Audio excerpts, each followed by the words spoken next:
बिस्मिल्लाहिर्रहमानिर्रहीम।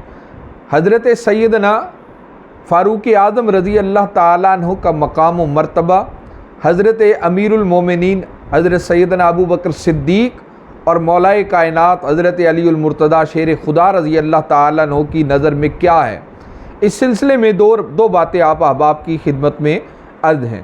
हज़रत सैयदना सिद्दीक़ अकबर रज़ी अल्लाह ताला अन्हु फरमाते हैं कि तमाम रूए ज़मीन पर मुझे उमर से ज़्यादा कोई अज़ीज़ नहीं है।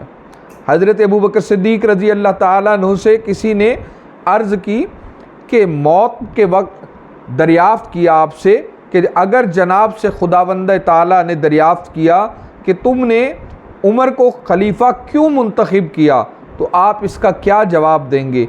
आप सैयदना सिद्दीक़ अकबर रज़ी अल्लाह ताला अन्हु फरमाया करते थे, मैं अर्ज़ करूँगा या अल्लाह, मैं लोगों पर उनमें सबसे बेहतर शख्स को अपना खलीफा मुकर्रर कर कर आया हूँ। इब्न साद में ये रवायत मौजूद है।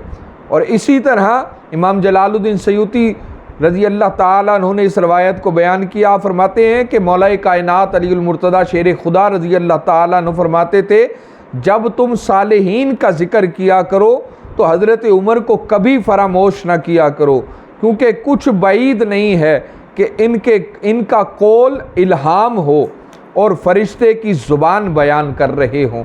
इससे अंदाज़ा कीजिए कि अबू बकर सिद्दीक़ रज़ी अल्लाह ताला अन्हु और मौलाए कायनात की नज़र में भी हज़रत सैयदना फ़ारूक़ आज़म रज़ी अल्लाह ताला अन्हु का मकाम व मर्तबा बहुत बुलंद है। अल्लाह इस मकाम को और बुलंदियाँ अता फ़रमाए। वस्सलामु अलैकुम व रहमतुल्लाहि व बरकातुहू।